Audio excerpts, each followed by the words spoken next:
نظر آ رہی ہے.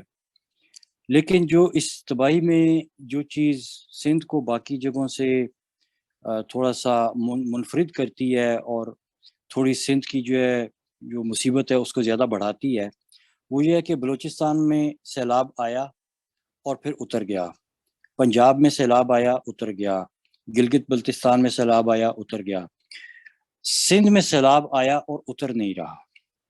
اب وہ سندھ میں پانی کھڑا ہو گیا ہے. 2010 میں بھی ہم نے یہی چیز دیکھی تھی کہ سندھ میں پانی جو ہے وہ بہت سے ایسے علاقے تھے جن میں 3-4 مہینے تک پانی کھڑا رہا. اب یہ اتنی میزریبل سچویشن بن جاتی ہے رہنے والوں کے لیے کہ جس نے ایسی سچویشن نہیں دیکھی وہ اس کا اندازہ بھی نہیں کر سکتا کہ یہ کتنی بڑی ایک آفت ہے کہ آپ کے پاؤں کے نیچے پانی کھڑا ہے، نہ وہ آگے جا رہا ہے نہ پیچھے جا رہا ہے. یعنی میں تو یہ کہتا ہوں کہ اتنی یہ مشکل زندگی بن جاتی ہے کہ آپ چل پھر نہیں سکتے، آپ اٹھ بیٹھ نہیں سکتے، آپ ٹوائلٹ نہیں جا سکتے، ہر طرف پانی پانی ہے. تو وہ خواتین اور وہ بچے جو اس سچویشن میں ہیں، باقی مرد ذات کو تو آپ چھوڑ دیں، وہ تو کچھ نہ کچھ کر لیتے ہیں، لیکن خواتین اور بچے جو اس حالت میں ہیں، اور پھر اوپر سے بیماری، مچھر، ملیریا، ڈینگی، ہیضہ، یعنی اس مصیبت کو پرولونگ ہونا 3 مہینے کے لیے، 4 مہینے کے لیے، یہ بہت بڑی آفت ہے. اور بہت سی فلاحی تنظیمیں جو ہیں کام کر رہی ہیں، لوگوں تک خوراک پہنچا رہی ہیں، دوائیاں پہنچا رہی ہیں، اپنی اپنی استطاعت کے مطابق لوگ کام کر رہے ہیں، والنٹیئرز بڑھ چڑھ کے آگے آ رہے ہیں، لوگ اپنی جیب سے پیسہ نکال کے دے رہے ہیں، ریسورسز دے رہے ہیں. لیکن کیا ہم نے ہر دفعہ یہی کام کرنا ہے؟ کیا یہ طریقہ ہے فلڈ مینجمنٹ کا؟ ہم 2010 میں بھی اسی طرح سے ہوا کہ فلڈز آئے، ہم نے کشکول اٹھائے اور پوری دنیا میں نکل کھڑے ہوئے. بہت سے ملکوں نے ہماری بہت مدد کی، انہوں نے دیکھا کہ لوگ مصیبت میں ہیں، ہیومینیٹیرین ایڈ، ہیومینیٹیرین اسسٹنس ہمیں ملی. لیکن ہم نے سیکھا کیا 2010 کے فلڈ سے؟ ہم نے یہ سیکھا کہ دوبارہ جا کے بھیک کیسے مانگنی ہے. کیا یہ فلڈ ہمیں کچھ نہیں اور سکھا کے گئے؟ یعنی دیکھیے، ایک چیز ہے you are treating the symptoms, دوسرا you are treating the cause. دیکھیں سمٹمس تو یہ 2010 والے فلڈز کے دوبارہ آ گئے ہیں. کیوں آ گئے ہیں؟ کیونکہ ہم نے پہلے بھی ان سمٹمس کو ٹریٹ کیا. دیکھیں یہاں پہ کیا ہوتا ہے کہ جب سیلاب شروع ہوئے تو کیا ہوا جناب، بڑے بڑے لوگ ہیلی کاپٹروں میں بیٹھ کے دورے کرنے لگے، ان کی ویڈیوز آئیں جناب، اوپر سے اڑتے ہوئے لوگوں کو دیکھ رہے ہیں، پھر نیچے اتر گئے ہیں، پھر کسی بچے کو اٹھا لیا، اس کو گلے لگا لیا ہے، کسی کو آٹے کا تھیلا، کسی کو گھی کا ڈبہ دے دیا ہے، تالیاں بجی ہیں، لو جی واپس آ گئے ہیں. But this is not how flood management is done. Flood management یہ نہیں ہے. ہم نے سندھ کی فلڈ مینجمنٹ کے بارے میں سوچا ہی نہیں ہے. وہ آپ کا جو نیشنل کمیشن ہے، اس کے پتہ نہیں نمبر 4 رپورٹ کے پتہ نہیں کیا فورس فلڈ فائٹنگ پلان انہوں نے جاری کیا، بڑی اس پہ تالیاں بجیں کہ جناب بڑا زبردست ڈاکیومنٹ آ گیا. وہ کس نے جاری کیا تھا؟ کون سی وزارت؟ فیڈرل فلڈ کمیشن نے. اچھا، فورتھ پتہ نہیں فلڈ فائٹنگ پلان کر کے کچھ اس ڈاکیومنٹ کا نام ہے، میرے بھی ذہن سے نکل رہا ہے، لیکن فیڈرل فلڈ کمیشن کا وہ ڈاکیومنٹ ہے، وہ بھی جاری ہو گیا. اس میں بڑی بڑی جو ہے وہ سائنسیں پیش کر دی گئیں کہ جی ایسے کر دیں گے تو ویسے کر دیں گے، تو یہ کر دیں گے وہ کر دیں گے. لیکن جو ایک بیسک کاز تھی، جو سندھ میں پانی کھڑا ہو گیا تھا، اس کا تو ہم نے کچھ نہیں کیا. نہ اس فلڈ فائٹنگ پلان میں ذکر ہے کہ جی آئندہ پانی اس طرح سے کھڑا ہوگا، تو ہم نے پہلی بات یہ کہ ہم نے اس کو کھڑے نہیں ہونے دینا. اب یہ کیا ہے کہ جناب وہ فرانس نے ہمیں جو ہے وہ 3000 لیٹر پر منٹ کی کیپیسٹی کے پمپ دے دیے. میں نے ایک چھوٹی سی کیلکولیشن کی کہ اگر آپ کے پاس یہ 100 پمپ ہوں اور جتنا پانی سندھ میں کھڑا ہے، اگر آپ اس کو نکالنا شروع کریں ان پمپس کے ساتھ، تو آپ کو 250 سال چاہیے 100 پمپ کے ساتھ. جی مطلب دیکھیے سندھ پہ تقریباً کوئی 80 ملین ایکڑ فٹ بارش ہوئی ہے، جو سندھ میں ہوئی ہے، جو دریائے سندھ سے پانی نہیں آیا. یہ سندھ کے اوپر اتنی بارش ہوئی ہے اور یہ فلڈ کا, اگر میں کہوں کہ اس کا صرف 50% پانی بھی اس وقت سندھ کی زمینوں میں کھڑا ہے, تو وہ اتنے سے پمپ لگا کے آپ خود کیلکولیٹ کر لیں, وہ اگر 40 ملین ایکڑ فٹ پانی آپ نے نکالا ان پمپوں کے ساتھ تو 250 سال آپ کو چاہیے. یہ مزری جو ہے یہ آخر سندھ میں کیوں ہے, کیوں سندھ میں پانی کھڑا ہو گیا؟ اب اس کے لیے ہمیں تھوڑا سا ایک سٹیپ پیچھے جا کے تو تھوڑا سا سائنس کے بارے میں دیکھنا ہوگا کہ ہماری سائنس کیا کہتی ہے. یہ جو سندھ کے فلڈ پلینز ہیں, جو پنجاب کے فلڈ پلینز ہیں, یہ اسی دریائے سندھ نے بنائے ہیں, انہی موسموں نے بنائے ہیں, اسی مونسون نے بنائے ہیں, انہی بارشوں نے بنائے ہیں. یہ جو سسٹم ہے پانی کے آنے کا, کبھی زیادہ کبھی کم, کبھی بہت زیادہ کبھی بہت کم, یہ وہ سسٹم ہے جس نے اس پورے خطے کو بنایا ہے. اگر یہ سسٹم نہ ہوتا تو نہ یہاں پہ کوئی کھیتی باڑی ہوتی, نہ یہاں پہ کوئی شہر آباد ہوتا, نہ یہاں پہ کوئی سویلائزیشن ہوتی. پانی تو بناتا ہے, پانی تو ایک بنانے والی فورس ہے. اور جن علاقوں میں دنیا میں اور بھی بہت سے علاقے ہیں جن میں اس طرح سے سیلاب آتے ہیں, وہاں پہ لوگ کیا کرتے ہیں, وہاں پہ لوگ سیلاب کے انتظار میں ہوتے ہیں. وہ کہتے ہیں کہ فلڈ آئے گا تو ہم یہ کام کریں گے. اور یہ خطہ بھی کوئی مختلف نہیں تھا. یہاں پہ جب مونسون کا پانی آتا تھا تو پنجاب سے لے کے تو سندھ تک لوگ اپنے ہوڑے اور کشتیاں لے کے آتے تھے اور ان کی ٹریڈ ہوتی تھی. سندھ کا ڈیلٹا جو ہے اس میں چاول لگتا تھا, لوگ چاول کی کاشت کے لیے کشتیوں میں بیٹھ کے آتے تھے, چاول کٹتے تھے, ایکسپورٹ ہوتے تھے یہاں سے. اور وہ لوگ جو اوپر پنجاب سے آتے تھے چاول کاٹنے کے لیے, جو بیسیکلی مزدوری کے لیے آتے تھے, وہ اپنا حصہ لے کے کشتیوں میں واپس چلے جاتے تھے. اور یہ سیلاب کا پانی تھا جو ان کی کشتیاں چلاتا تھا.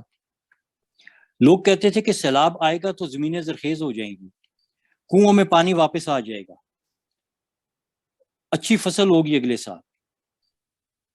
اب ہم ہر سیلاب کو مصیبت کیوں سمجھتے ہیں؟ سیلاب تو بنانے کے لیے آتا ہے.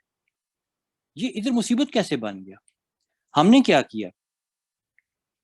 ہمیں انگریز نے, وہ تو ایک کولونیل رولر تھا, وہ ایک ڈیولپمنٹ کا سو کالڈ ماڈل دے گیا ہمیں کہ جناب بس دریا میں سے پانی نکالتے جاؤ اور نہریں بنا بنا کے تو اریگیشن کالونیاں بناتے جاؤ. اریگیشن کالونیاں بنا دیں. اس کے زمانے میں تقریباً ساری کالونیاں پنجاب میں بنی. اب کیا ہوا کہ پنجاب میں جب کالونیاں بن گئیں تو ہر دفعہ پنجاب میں کالونی بنتی تھی اس کے لیے پانی دریا سے نکلتا تھا تو سندھ میں پانی کم ہوتا تھا اور سندھ کے لوگوں کو نظر آتا تھا. 1856 سے لے کے میرے خیال میں ابھی تک سندھ ان تمام سکیموں پہ اعتراض اٹھا چکا تھا جو کہ سائنٹیفکلی بالکل درست تھے, اور ان درست سائنٹیفک اعتراضات کو سیاسی رنگ دے کے ہمیشہ جو ہے ان کو ڈائلیوٹ کرنے کی کوشش کی گئی, جو کہ ابھی بھی کی جاتی ہے. ہم ابھی تک اس کالونیل ماڈل سے نہیں نکلے کہ لوور رائپیرین جب اپنا حق مانگے تو اس کو تم تو سیاسی ہو. تو ہم نے اس چیز کو, اس کاز کو دیکھا ہی نہیں جس کی وجہ سے آج پانی کھڑا ہے سندھ میں. پھر جس وقت سندھ نے زیادہ شور کیا تو انہوں نے سندھ کو رشوت کے طور پہ یہ کہا کہ جی جس طرح سے ہم پنجاب میں کالونیاں بنا رہے ہیں ہم آپ کے لیے بھی کالونی بنا دیں گے, آپ کے لیے بھی ایک بیراج بنا دیں گے. اور سکھر بیراج جو ہے وہ مارز وجود میں آیا. جبکہ اس سے پہلے جب کیونکہ یہ سیاست تو بعد میں آئی نا, سیاست سے پہلے سائنٹیفک سٹڈیز بھی ہوئیں, تو اس وقت اگر آپ پرانے برٹش میموائرز اٹھا کے دیکھیں تو انہوں نے لکھا کہ بھئی ہم سندھ میں اس لیے اس طرح کی سکیمز نہیں بنا رہے کیونکہ سندھ میں اس طرح کی سکیمز جو ہیں ان کی ضرورت بھی نہیں ہے اور وہ فیزیبل بھی نہیں. اب یہ جو چیز ہے کہ نہ ان کی ضرورت ہے نہ وہ فیزیبل ہے, تو یہ مسئلہ انہوں نے اس کی سائنٹیفک ریزن انہوں نے کیا دی؟ انہوں نے بتایا کہ سندھ کی زمین کی سلوپ بہت کم ہے, پنجاب کی زمینوں کی سلوپ زیادہ ہے. وہاں پہ جب کینال بناتے ہیں تو کینال میں پانی سلوپ کے ساتھ چلتا ہے.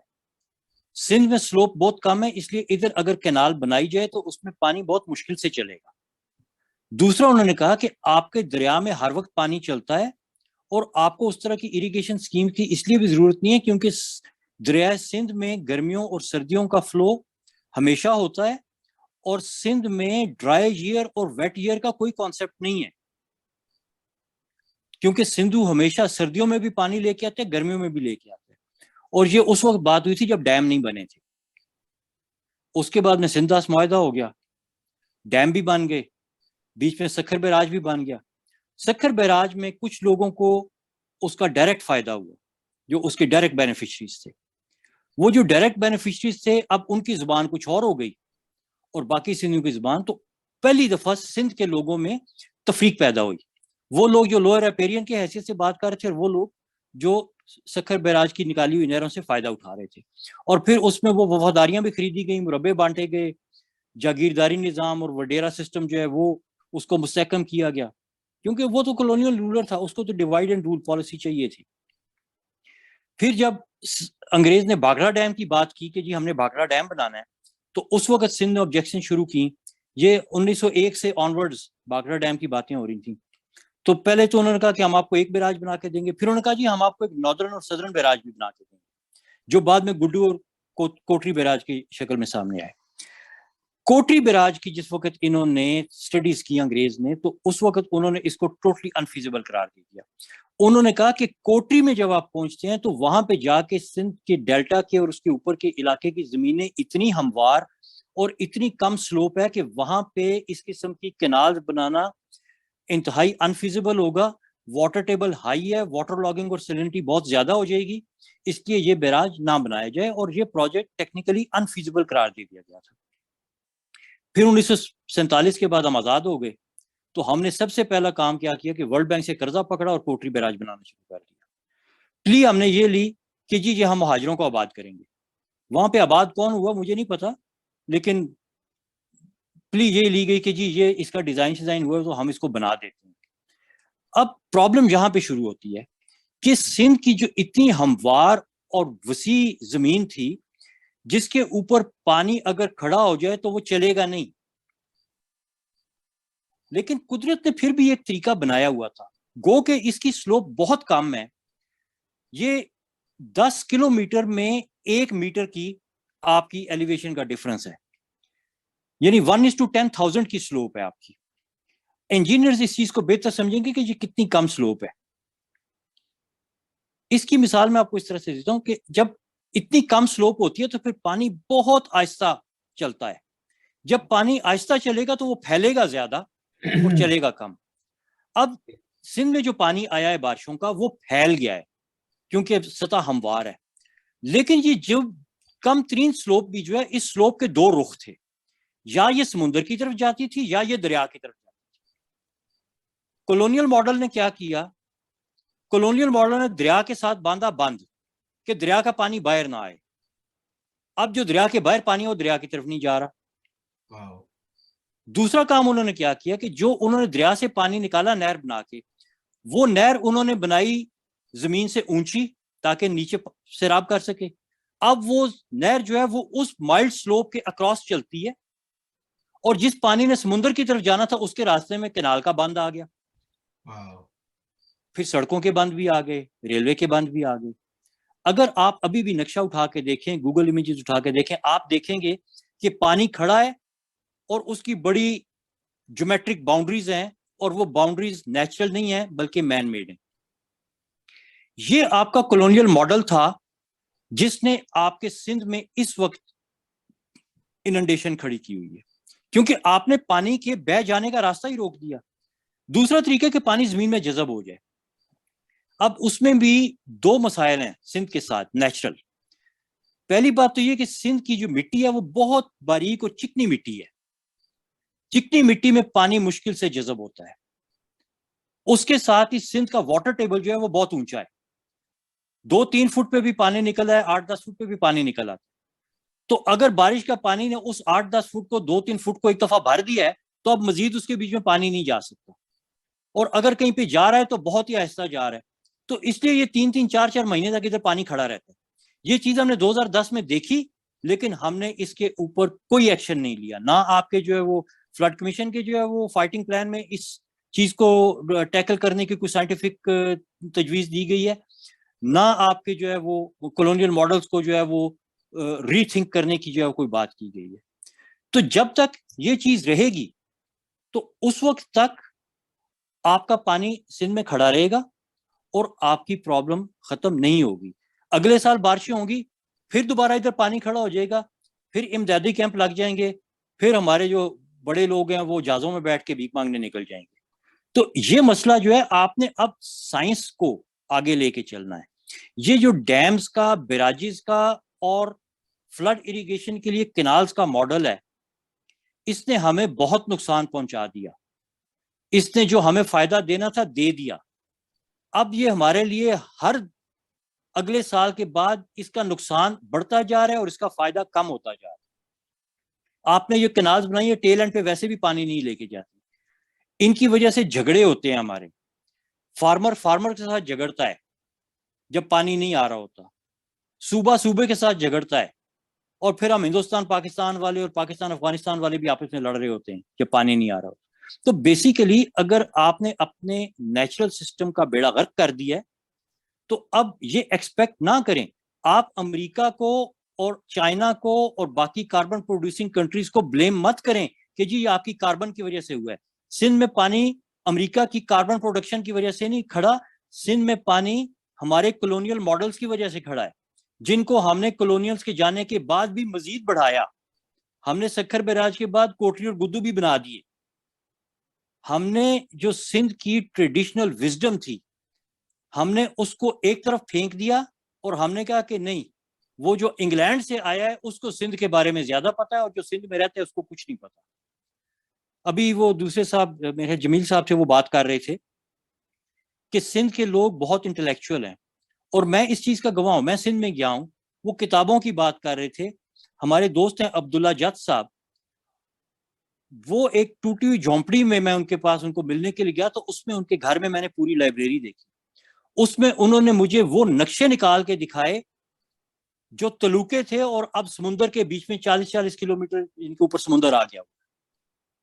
تو واقعی عبداللہ جت صاحب نے کتابیں بھی لکھی ہیں جو UNDP نے اردو میں پبلش کی ہیں، ترجمہ کر کے، انگریزی میں ترجمہ کر کے پبلش کی ہیں. یعنی اس لیول کے لوگ ہیں جو عام سندھی لوگ ہیں.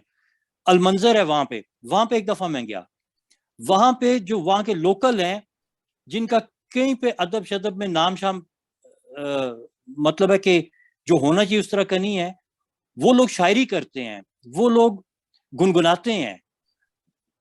آپ دیکھیں سندھ میں رلی ہے، رلی کا آرٹ ہے، اجرک از آرٹ. سندھ میں تو آپ ایک جو چارپائی کا پاوا بناتے ہیں اس کے اوپر بھی آرٹ ہوتا ہے. تو یہ تو اتنے آرٹسٹک اور انٹلیکچوئل لوگ ہیں، آپ نے کس طرح سے ان لوگوں کو تباہ کر دی ہے؟ یہ کولونیل ماڈل ہیں جن کو تباہ کر کے گئے ہیں. اور پھر بجائے کہ ہم ان کولونیل ماڈلز کو بتدریج ختم کرتے، ہم انہی کو آگے لے کے نہ صرف 1947 کے بعد چلے ہیں، بلکہ ابھی بھی ہمارے جو ڈیسیژن میکرز ہیں وہ انہی ماڈلز کو آگے بڑھانے کی بات کر رہے ہیں اور فیوچر کا نہیں سوچ رہے. تو ضرورت اس بات کی ہے کہ آپ اپنے پرانے ماڈلز کو ری تھنک کریں.